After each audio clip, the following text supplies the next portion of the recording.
So, Mr. Stephen King, hey there. What if, writing changes the course of history, doesn't it?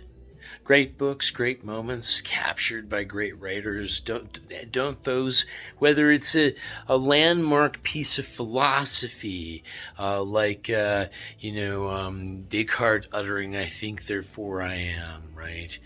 Or Einstein revolutionizing our entire conception of larger motions with special and general relativity, which few people know are just beautifully written books, small books, slim books. So what if one of your fans is a former economist, did some interesting things around 2008 that were pro-American. Saw some of that stuff end up in The Big Short. And then after he parted ways with his bank a little bit later, went out and toured the country and Canada for about 3 years during the rise of Trump, talking to lots and lots of families, asking them, how would you like to have climate change done differently? How would you like to help? What would you be willing to do differently? Because at the end of the day, this does climate change, that does climate change, that and the iPad beneath it do climate change, and the trash and the cat litter do climate change, everything in this space, in one way or the other, climate change was done to bring these things into being. The entirety of the fabric of Western civilization unavoidably creates this outcome because industry has made us an invasive species, right? So what I want to posit to you is this. I've been cooking up a rather remarkable firm that I'm doing solo. When I kicked it off, when all this got started, I had $500,000. But I put all that into R&D. I put that into getting out on the road and talking to Americans because I didn't want to be arrogant up in my ivory tower in Portland and presume that I knew best for everyone. I wanted them to tell me what they wanted, and I really listened.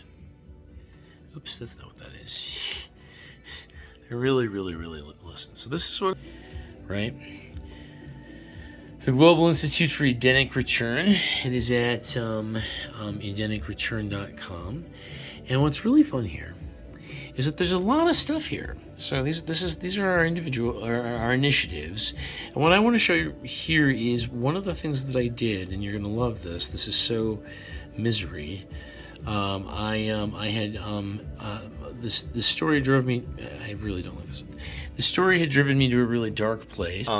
Starting this business in the conditions that I was starting this business in led to a bad life decision. Just a scary circumstance. I thought I had no other choice.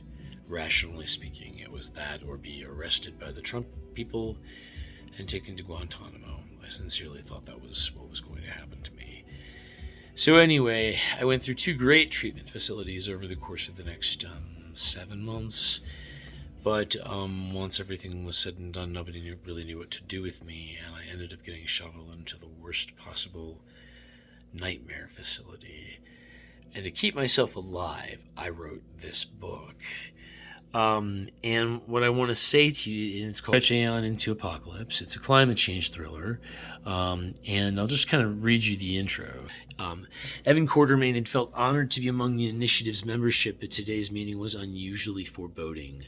A new polymath popular fiction writer had terrified the world with the news of the wholly unforeseen actuality that the planet's oxygen supply had been imperiled by human industrial and economic activity over the last 150 years. I feel like this is a pretty strong lead. Anyway, as I was writing this book, I was thinking a lot about It's nothing like The Stand. Nothing like The Stand. I don't know. You were just very much with me.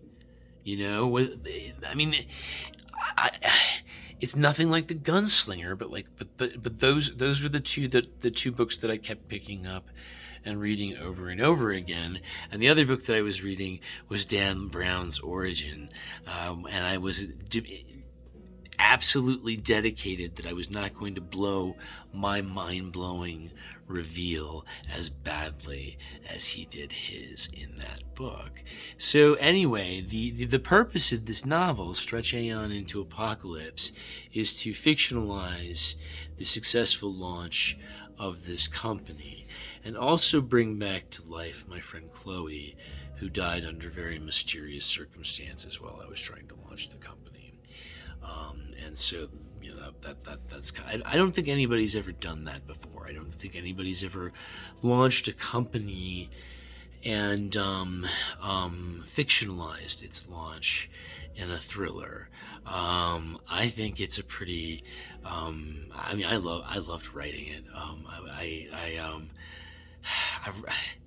I've self-published 4 books at this point. What are agents left to tell me now? It's okay. It's all good. I'm not gonna stop writing. I'm on Social Security now. Fuck all of you. That's I'm retired. I'm just gonna write books for me and whatever. I don't care. I love this book. I love these characters. I just love these people. I love these people so much.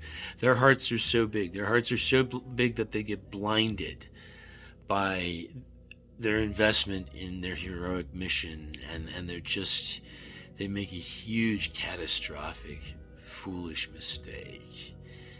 And before the end of the book, they're going to pay through the nose.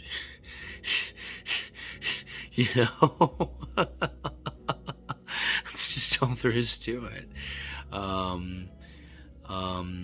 And the reason why I wrote that is because I didn't want myself to get carried away with any sort of messianic visions of grandeur when I'm running this company, So I wrote that very much as a reality check for me, keep that in check, Especially because okay, right? So Brahman, right? Brahman. You see that? So when you got bipolar disorder and you get super manic and things start really going your way in an amazing way, and you've got Brahman in your name, that messes with your head, literally. Anyway, thank you, Stephen King. What I want to say is, you're just no bullshit. Stand for what's right. Just let it all hang out. Do the right thing. Your emblem of manhood and consistency has been a light for me, and I'm trying to do something like that. It's been hard to break through, but yeah, one day I'll fly to Never Neverland and I'll take all of you with me. And I'll be giving a chance to my mom kiss her back. Yeah, it's just start. It just come straight in. Just be like.